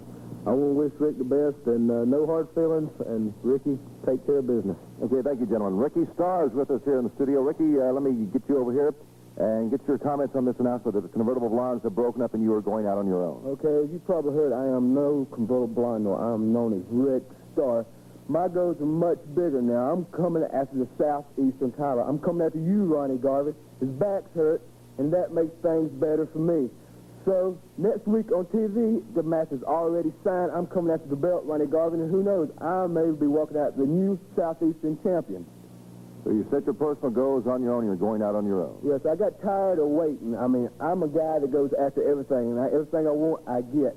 And I'm coming after that belt, and I'm coming at it hard. Ronnie Garvin, you better watch your back, because I'm... Okay, thank you, Rick. We'll be back with more International Championship Wrestling after you see this. Every month. Okay, we are back with us, the great T.O., Pistol Pez Watley. We have a videotape of a match that took place recently between Ernie the Cat Lad and Crusher Broomfield. Two giants in the ring. Let's take a look at that match right now. And Pez, I'm sure you'll have a few words to say about this match. Pez always has a few words to say. As you can see, the two behemoths, both men 6 feet 10, straddling each other. This is a great moment in ICW wrestling. See these big two men, but you know what's going to happen, and everybody else knows what's going to happen. Just like the great T.O. know what's going to happen. Ernie the Cat Lad came in here and took care of business on that big crusher. Made him suffer. It doesn't look like... He taught him, Edgar Wallace, you can't see very well. He is telling him and showing them, you can see right now, the referee sick with that Crusher Broomfield because he always trying to do something illegal, something wrong in the ring. The great T.O. and myself, we got things under control around here. And y'all gonna hear more and more from us as days go on. ICW is gonna hear more from us. Ask Ronnie Garvin. I see Crusher Broomfield is not at the studio today.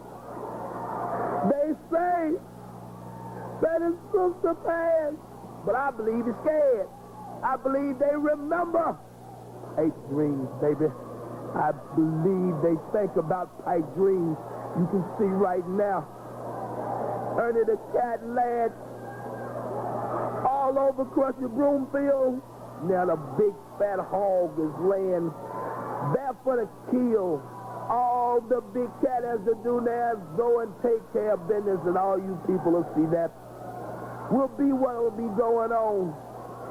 Ernie the Cat come all the way from Texas. Texas tall come in here stomping on his head. I told you, Ronnie Garvin ain't the only man that got people running around.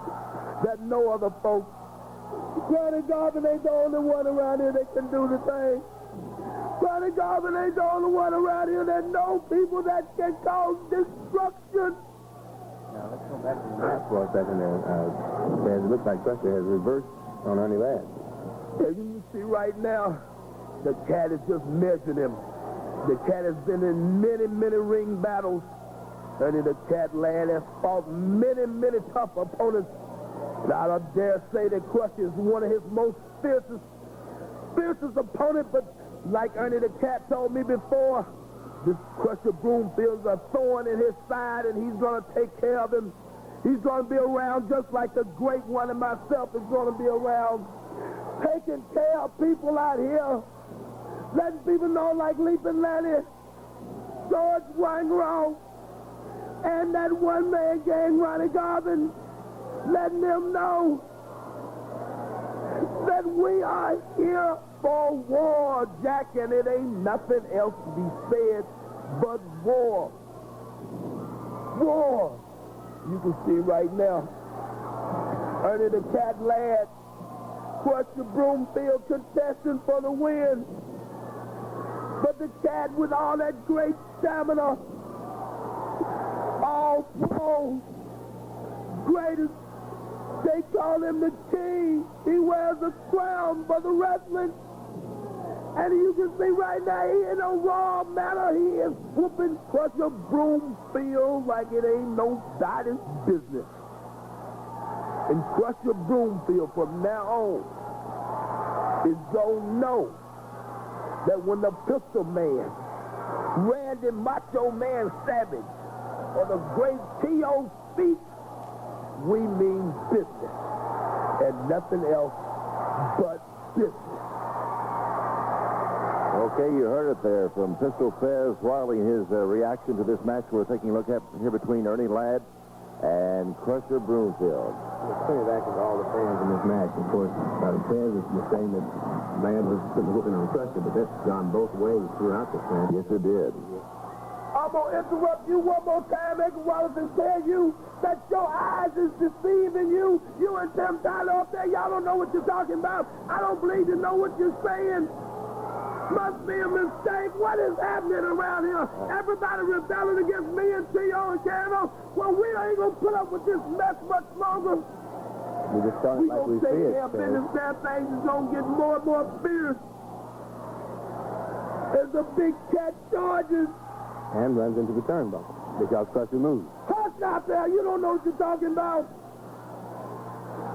The cat. Go take out. Here you are now, sir. I had to get in there, in that ring, to show that Crusher that I meant business. And I'm finna take care of him in just a second. Let something help me. Who pushed me from behind? Somebody pushed me. I know they did. You see right now that big behemoth will pay. He'll pay now. That's for sure. The great T.O. is up there now, showing them what's going on. The great T.O. is just spread out his expertise, letting everybody know that he can take care of business. Now you see I'm finna whoop on those Crushers. You see the rest of them without really pulling. That's right. Okay, we've got Pistol Pez Wiley and the great T.O. scheduled in a tag match here. As soon as the two gentlemen get in the ring, let's go now. Tim, you know, I'm almost convinced that I do need glasses because when I view a tape with Pez Watley, I just don't see it like he sees does. things different. Let's go down to the ring for the introduction for our next match of the day. The third match is a one-fall TV time limit remaining tag team match, and it is in the red corner. At 215 pounds from Louisville, Kentucky, Ricky Cook. And his partner at 242 pounds from Madrid, Spain, Ricky Zarda. And, of course, that fellow you hear so much about, the great T.O., 250 pounds from the island of Samoa, the great T.O., the former television champion. And I did say former television champion. Of course, at 234 pounds from Chattanooga, Tennessee, and I don't know where he got his glasses, Bad Pistol Pez Watley. Referee Dale Edmonds signaling for the bell, and action is ready to go. It's Tag going to match be underway here. T.O. and Zarda. This should be a quite interesting match here. But I think I will. I really do think I'll check with an optometrist just to see if I need glasses. Because, as I said, when I view a match, I just don't see it quite like Pez Watley does. Ricky Zarda, the great T.O. at it here. Two powerful wrestlers. Powerful. Fans expressed some concern about Ricky Zarda earlier. Of course, he had a leg injury 3 or 4 weeks ago, but he is back 100% now. He did indeed. Zarda and Pistol Pez in the ring now. There's the tag to Ricky Cook. Ricky Cook working on the Pez Watley. And he's rushed over to the ring to get a tag on the T.O. Okay, great T.O., Ricky Cook. Of course, Ricky. T.O. used the hair. Dale Edwards costing T.O. about that. Dale Edwards is right on top of it today. Great T.O. flipping Ricky Cook and working on that left arm, and, of course, handing him over to Pez Watley. I knew it was almost useless to ask great T.O. any comments on that tape we were taking a look at, because T.O. only says Cobra hold, and that's about it. That's about all I've ever heard the great T.O. say, but when you're a partner of Pez Watley, you don't expect to talk much. No, you don't. Because Ricky Cook's taking the punishment right now from the great T.O. after the tag was made, and Fez Watley looking Had a one count on Ricky Cook. Up and over. Another one count. Ricky Cook needs to get back over to Ricky Zarda. I was thinking he needed to check that opportunity. Of course, there's one of Fez Watley's famous headbutts to the ribs of Ricky Cook. Official Pasquale saying now, make him suffer. And he's working on the head and neck of Ricky Cook. Ricky Cook into the ropes now. Calling for a break. And Fez Watley head against the turnbuckle. Ricky needs to move toward that other corner so he can get some relief from Ricky And Zarda. against the turnbuckle again over there. Of course, now Back to Fez the Watley great makes TO. tag, and the TO comes in. And a fist to the ribs of Ricky Cook. Flips him again. And now he's getting ready to put this famous nerve hold on Ricky There Cook. it is. Ricky Zarda grimacing on the other side of the ring, wanting to get in to help his partner, Ricky Cook. Takes him There down. again. Fez Watley trying to get in on the action from the outside the rope. Here comes Fez Watley now. The headbutt. That headbutt.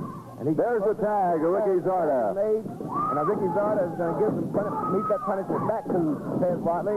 Into the turnbuckle, he throws him and up and over. And Fez Watley. Ricky Zarda all over Fez Watley. Covers him. Away from that ring because I knew that would happen. T.O. kicked Ricky Zarda right in the top of the head as he's working on Fez Watley. So he needs to get Fez Watley out in the middle of the ring. Ricky Zarda with a fist to the face of Ricky Zarda. And right into the turnbuckle in his own corner. In his own corner. Did he tag Ricky Cook or did he not? I don't know what happened there. I didn't see a tag made, but I Cook just sort of stood there, and he is the man in the ring now with the action. I don't think Ricky Zarda wanted to tag Cook there. I don't believe he did tag him. As a matter of fact, and of course, Okay, there is a tag now. and he's coming in to handle the great T.O. Of course, T.O. using the hair. He's been using the hair all day today. Okay, now it's Fez Watley and Ricky Zarda. A tag to Ricky Cook. Cook slid under Fez Watley there. And is he going to be able? No, he isn't. Fez was able to break, but then Look at that. reversal on the part of Ricky Cook. And Fez Watley running to the corner to get the tag to the great T.O. Ricky's showing the power. How about that? Body slam on the great T.O. The T.O. comes right back up with a fist to the throat. And Ricky Cook is down again. Look at that. There's the Cobra hold. The Cobra hold and the Being fight applied by the great T.O. to Ricky Cook. Referee Dale Edwards down checking for submission from Ricky Cook. He will be gone. There's no two ways about it. Anytime the great T.O. puts that Cobra hold on, That is it. referee Dale Edwards It's saying, all "Ring over bell." with. The great T.O. official Fez Watley victorious over Ricky Cook and Ricky Zarda. We'll be back with more International Championship Wrestling after this. If you're a school club or civic organization with 40524. Springfield, Illinois, April the 10th, 8:30 p.m. at the Prairie Capital Convention Center. Decatur, Illinois, Saturday, April the 24th, 8:30 p.m. at the Civic Center. And with me today, I have a very exciting wrestler, and he is the ICW World Heavyweight Champion, the Macho Man, Randy Savage.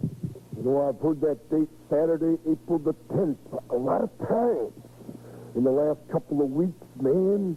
And I've heard the date, Saturday, April the 24th, man, and I've heard that a lot of times in the last couple of weeks. One being Springfield, Illinois, the other being Decatur, Illinois. And the person on the other end of the phone is usually George Weingroff, the promoter, man, trying to talk some kind of sense into me, right? Yeah. Trying to talk about the possibility of me putting my ICW World Heavyweight Championship belt up either Springfield, Illinois on April the 10th, Saturday, yeah, or Decatur, Illinois, Saturday, April the 24th, man. And I tell George Weingroff, I say, man, you get some kind of a contender, possibilities exist, yeah, possibilities exist, that I could put my ICW World Heavyweight Championship up there. And the match is a one fall, 20-minute time limit TV title match. The challenger in the red corner at 240 pounds from the island of Hawaii, Chief Tapu. And in the blue corner, it is the champion at 220 pounds, 222 pounds from parts unknown, the TV champion, the Miser. Some mixed reaction there from the crowd. The introduction of the Miser. Miser has yet to take off his wrestling attire, the jacket with the dollar sign on the back. He's showing it to the crowd now. And there goes. Here we go. Action underway. Chief Tapu, the Miser, the television championship belt on the line in this match. Miser said he is ready to take on all challengers. Changing chops to the chest there, getting this match underway. First time we've seen a defense of the title here on television for the television championship belt since the Miser was victorious in defeating. Here comes the belt right here. Here, I'm going to put it between us. Oh, and the Miser seems to have Chief Tapu in just a little trouble. Head to the turnbuckle now.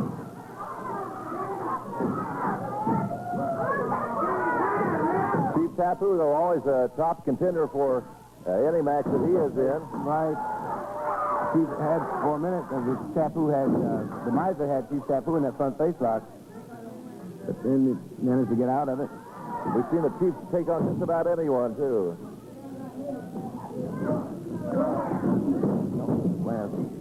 Fist to the throat on the Chief Tapu. Want to remind our audience at home that coming up we're going to have a brief look at a gentleman, and I use that term loosely, by the name of the Sheik. I had an encounter with him a couple of days ago, and if you think Randy Savage has a wild personality, the Sheik makes Randy Savage look rather tame. I'm looking forward to seeing that tape, Sam. You mentioned it to me earlier, and I'm just really looking forward to seeing the Sheik. Oh, and of course, Chief Tapu, just a great takedown on the Miser. And now, for a body slam, Chief Tapu seemed to be in control here for a minute. Two count. Chief had the Miser down there for a 2 count. Another slam, another body slam coming up at Chief Tapu. And the Miser, of course, the Miser managing to keep those shoulders off the mat. Miser likes to tell us he knows all these scientific moves. Miser in the roll. Now Chief Tapu is beginning to take off the mask of the Miser. Miser's got his hand just loves it.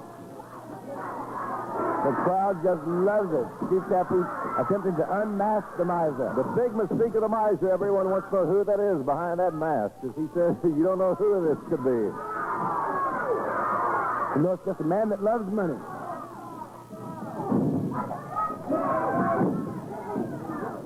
While Tapu is worried about the mask, the Miser gives a couple of quick shots to the stomach, and now a head of the Tapu's head to the turnbuckle. And once again, against the rope.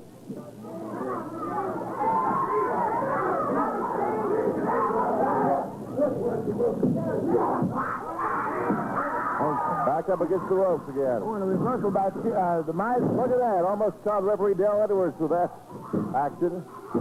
Another 2 count. Chief Tapu is in trouble now. There's a neck breaker being applied by the Miser. That is it. And he kicked, but it was a little bit too late. That is it. A little too late, and the Miser successfully defended his title and remains our television champion. Here goes the referee Dale Evans coming over to get the belt. Back to the Miser. The Miser retaining the ICW television championship belt by defeating Chief Tapu. A match lasting only about 4 minutes, Edgar.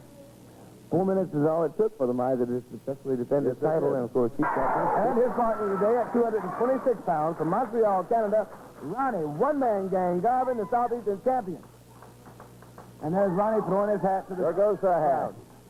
In the blue corner at 250 pounds from the island of Samoa, the great Tio. And at 234 pounds from Chattanooga, Tennessee, Bad Pistol Pez Watley.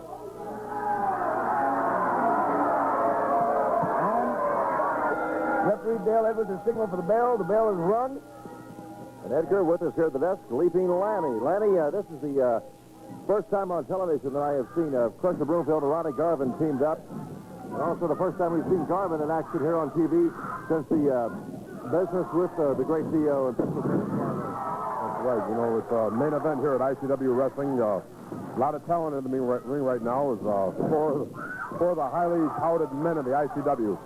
There's Ronnie Garvin. Still got that back problem. didn't like that. He's getting the better of the great Teal right now. Outsmarting him, which isn't that hard. It's a lot harder to outmuscle Teal. There's a reverse rolling cradle by Ronnie Garvin. Tag to Pistol Pez now. There's Pistol Pez and Ronnie Garvin up against each other. That's right. You know, he really had the crowd irate before they came on the air here. And there's a collar and elbow hookup right now and a side headlock chancery. Oh, right in the Crusher Broomfield. Big forearm by the Crusher. Put right to the top of the head there by Ronnie One-Man Gang Garvin. Bad Pistol Pez Watley in the corner of Crusher Broomfield and Ronnie Garvin taking quite a beating. That's it. I believe Pistol Pez is suffering from too many headbutts. I believe that's a change in attitude that we've seen in him over the past few weeks. Might be a test of strength right now. Greco-Roman knuckle lock. Test of strength. No, Ronnie turned it into a game of skill, and he got the advantage.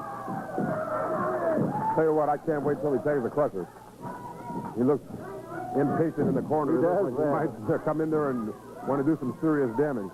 Ronnie has one foot on the right hand of the great T.O., and he's working on the left hand and shoulder. Crusher Broom was saying ASCII. We've heard that before. Yeah. Here it comes. Here comes the tag. Here comes trouble. There's the tag and a pull. Man. Theo didn't know what hit him there from behind. Well, I think we know what hit him. Here comes trouble. Crusher Broomfield putting 460 pounds right down on the rotary cuff socket of the great Teal. Pistol Pez trying to sneak in here. Referee Dale Edwards caught him. This is going to be a great match with all this talent in the ring. Fans are really in for a treat right now. There's Teal. Has Crusher in the corner. Hey, Teal trades with the best of them. And he will. Yeah, a couple of animals in that ring right now. Here comes tag to Pistol Pez now. That found home. Headbutt. Headbutt. Bad Pistol Pez Watley famous for that headbutt. Oh, not quite on Pistol Pez that time. I mean, we're Ronnie Garvin in now. The whole ring. The one-man gang is in there now. Up and over. Back body drop. Another body slam by the one-man gang Garvin on Bad Pistol Pez Watley, and a knee right across the chest. 1, 2. We almost had it. Almost a body press. Okay, tags to the Theo. Uh-oh. Here comes Crusher in now. Right to the back. That's what I was afraid of. They're using those tags wisely. Now I'm afraid the great Teal has turned the tables on the one-man gang, Ronnie Garvin. And the great Teal was put right to the throat of Ronnie One-Man Gang Garvin. Of course, they're also working on that. If anyone should remember Ronnie Garvin's weaknesses in the back, T.O. and Pez should, Lanny, because they're the ones that caused it. That's right. And I suffered a pretty bad shoulder myself because of that, because I happened to be stupid enough to try to take the pipe away. Another drop. Bad Pistol Pez Watley on Ronnie. Definitely behind Ronnie Garvin here, too. Taking a lot of punishment. Not too many fellows would even be wrestling with us. Okay. Here comes Crusher into the ring now. Illegally. The referee is ordering him back. Backbreaker by the great Teal. Ronnie Garvin. He managed to put his foot outside the rope and save himself from termination of this match. Big back body drop by the great Teal. 1 count. The great Teal is the former TV champion. And the Tiger Crusher Bullbell. Here we go. Oh, here he comes. Crusher Broomfield working on Bad Pistol Pez Watley, and he gives a chop or two to the great T.O., who is not even in the ring. The ring is getting pretty crowded, Tim. Yes, it is. Ronnie Garvin still hasn't got to his corner exactly. He's down on one knee over on this end. Crusher Broomfield is taking the match for Ronnie Garvin. He seems to have everything well in hand. Body slam by fantastic. Crusher Broomfield on the great T.O. Powerful Crusher Broomfield. That was karate right to the throat, right to the Adam's apple of the Crusher Broomfield. And both the great T.O. and... Here comes Ronnie Garvin back in now. Now it seems to be all 4 men in the ring at the same time. But Ronnie Garvin is still being punished. And now the First of all, they're out of the floor. The ring. It's happening fast now.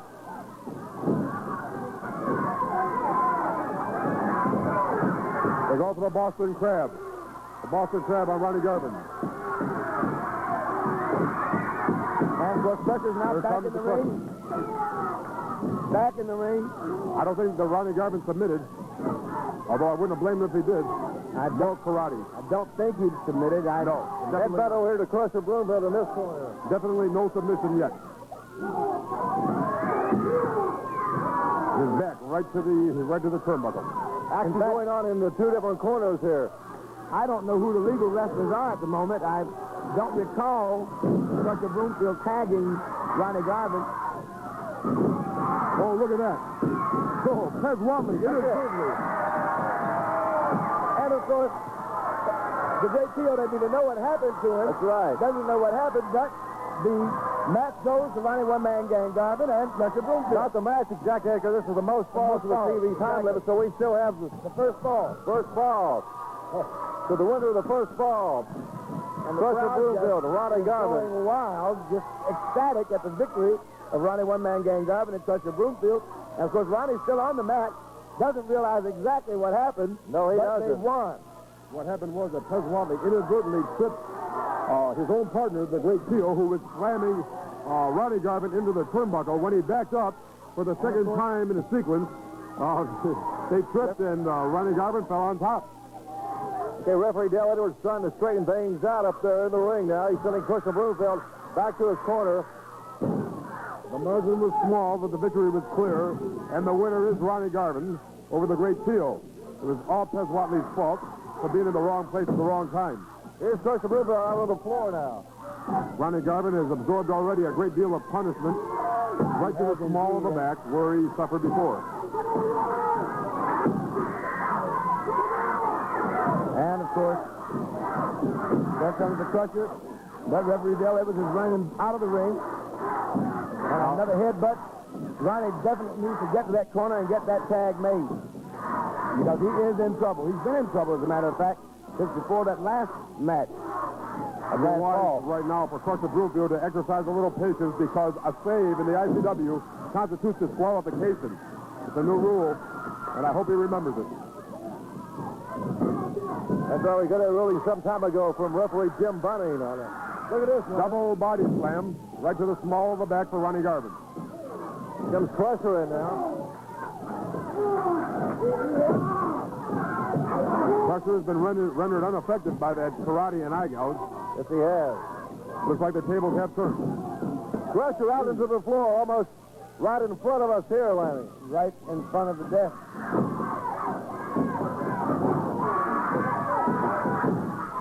Meanwhile, back in the ring, Pistol Pez Watley and the great Tio working on Ronnie Garvin. And working on that back that they injured several weeks ago. And Ronnie is definitely in trouble at this time. That's right. Whoa! Crusher almost down again. Look at that. Oh. And again!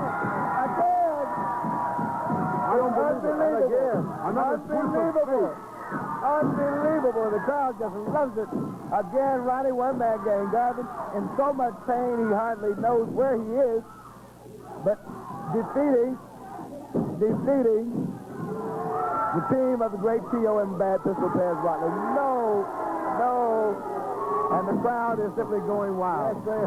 Somebody up there must like Ronnie Garvin because the man took so much punishment and yet accidentally 2 times in a row through a twist of fate that was so remote.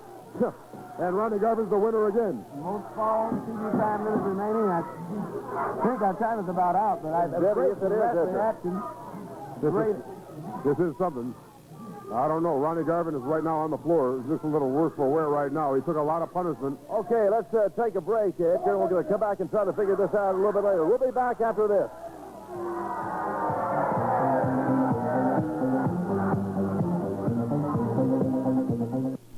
Well, that's the place we'll put you guys. Forget with George Weingroff. We're going to put you guys in cages to keep outside interference. That's right, because you fight one, you wind up fighting 2 and 3 of them. And I'm going to tell you, I've taught this guy everything I know about professional wrestling, about maiming a body, about crippling people, and he's going to do it because he's got the size and he's got the guts and he's got the determination to do it. He's going to go out there, boys, and if I were you, I'd leave the ICW because when you step in a cage with this guy, you might as well go right in the middle of the jungle. Because when you're in the jungle, there's only one law. It's the law of the jungle, and you know what that is the strong survive. The weak people like Randy Savage walks around with 20-inch arms. Well, you might be strong with weightlifting, but when it comes to street fighting and professional wrestling, you're not 100% there, Jack. And I'm going to tell you, when this guy looks at you straight in the eyes and he's thinking about his sister, if I had a sister and I'd blame it on somebody like this guy can blame it, because I guarantee she'd probably live another year. Not a whole lot, but a year of living is a lot. Okay, Ronnie, we are out of time. That's going to be it. Edgar Wallace, I'm Tim Tyler. Be with us again next week on International Championship Wrestling. All of